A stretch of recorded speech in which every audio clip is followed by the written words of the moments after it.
Hi and welcome to Projects and Things. My name's Yves. In this episode, we're gonna go take a sauna. What I'd like to do is give you a tour of the wood-burning sauna I built behind my garden house and kind of show you all the different steps it takes to get to set sauna time. So let's put 45 minutes on the clock, and in T-minus 45, it's sweating time. And step one is go start a fire.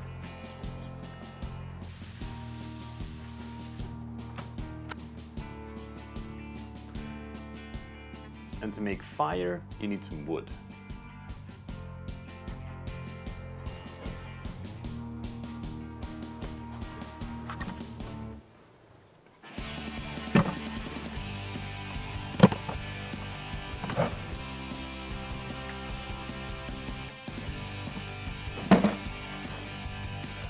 So at this point I have all the wood, and I'm going to start the fire with a bunch of really tiny sticks and then keep adding bigger ones and bigger ones and bigger ones until we have a roaring, raging inferno.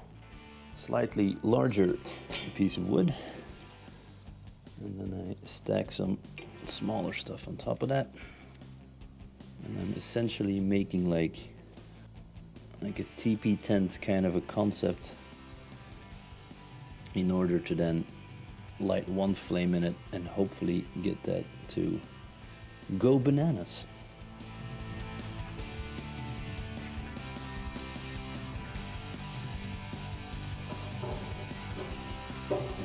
There we have our initial flame, and once this gets a little bit of traction, I'm gonna put some more wood on there.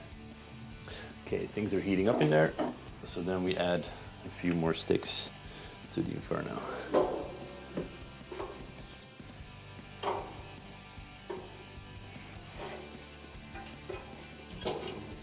Now that the fire has reached full Mordor, I'm gonna push it back and put in a log.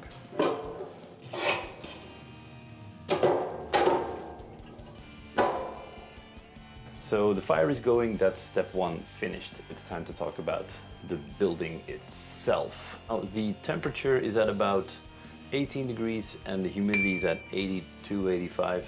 Since it's fall right now here in Belgium, and it is incredibly moist, humid. Once the temperature goes up, this kind of drops to around 70, 75, and the temperature is going to go up until about 65. I usually like it when the temperature is at 65 and humidity is at 65, somewhere around there, to me is ideal. But if you're Finnish, it's gonna go boiling point, and maybe if you're from different countries, you like it less hot. The idea for this sauna started when I found out that my garden house was rotting into the ground. We repaired the garden house, which you can see in this video. I decided to take up the unused space at the back of my property and put a sauna there. I knew I had a square that was 2 by 2 meters, and I put a structure on it. Most of the construction of it happened off camera. So wait, let me take you outside to talk about the construction of this place. So I live in a simple row house, and this is the back of my property. There's two things here. There's the backside of the wood storage, and there's the sauna. It's 95% spiders and a little bit of aluminum. My property fully ends here, and this is just water. I still have a few things to fix on this overhang, because it's one of those out of sight, out of mind things where I've never actually finished the back edge of this. Let me tell you what this is comprised of, and then we'll continue. Again, so from the outside in, the layers are a layer of aluminium cladding, a plastic layer of vapor barrier, then wooden support structure with inside 5 or 6 centimeters of rock wool, and then again on the inside you have the vapor barrier and then the nice wooden cladding on the inside. And then for the roof, it's the same wooden slat structure on top, OSB plates, and then another layer of this aluminum cladding as the roofing for it. So now let's go back inside where it's warm. So far for the structure. On the inside, all the cladding here is aspen wood, and the benches are made out of a thing called abachi. I don't really know what the properties of this are. They just sold it to me as sauna wood, and I like the fact that it's this pale color, which gives a nice lighting in here with the very minimal light that we have.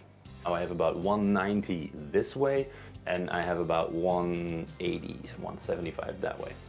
So I basically built a corner bench like this, one for my wife, who's a little bit smaller than me, and then sort of one for myself, where I can just lie down all the way and not touch the walls. And then below me is the foot bench that sometimes gets used by my kids, and otherwise it's just simply to put your feet up. I've gotten some comments about the height of the thing, and so the foot bench is almost at the height of the coals, so you never really have cold feet, and the benches are about this much over the height of the coals, so that my head sits almost at the top of the sauna. And here are some early sketches I did for the sauna, how to do the rain shower, what was gonna be the connection in the walls, and then where I was going to place the actual benches.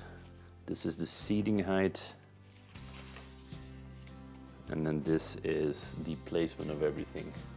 And this ended up being mirrored, so the heater is now on this side with the top bench being on that side. Initially I wanted to go with sliding benches to be able to clean under it, but I ended up not completely closing the fronts, so you can just simply put a broom or a vacuum cleaner behind there. In terms of sort of the amenities in here, I have a lamp that gives some nice diffused light, so you don't have to sort of squint when you're sitting in here.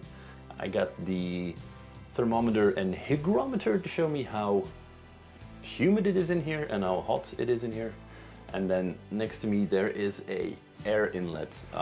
When you open it, warm air goes out at the top, and at the bottom at the door some cold air goes in. This does two things. It creates circulation in here so that the room warms up uniformly, and also, since it is a wood-burning sauna, which means you could get carbon monoxide, and in order to not die, you want to have fresh air coming in at all times.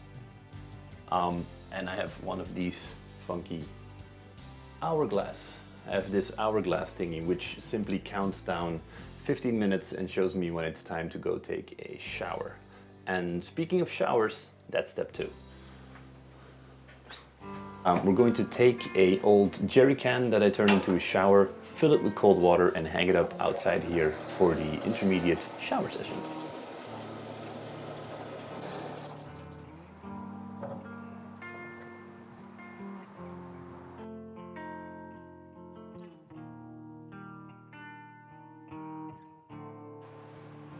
Okay, that is step 2 done. I'm gonna put a link right here to show you how I made this, in case you want to make your own out of an old cherry can, something like that.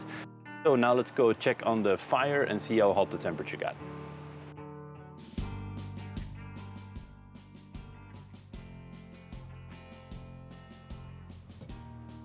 Okay, the sauna is now at temperature, and it's time for step 3. Step 3 being getting naked, grabbing a bucket of water, and going in for sweaty time. Thank you guys very much for watching. If you like these things I do, then please consider subscribing. There should be a button to do so below. And also off to the side here somewhere will be videos all about making stuff. So thank you for watching. Until next time.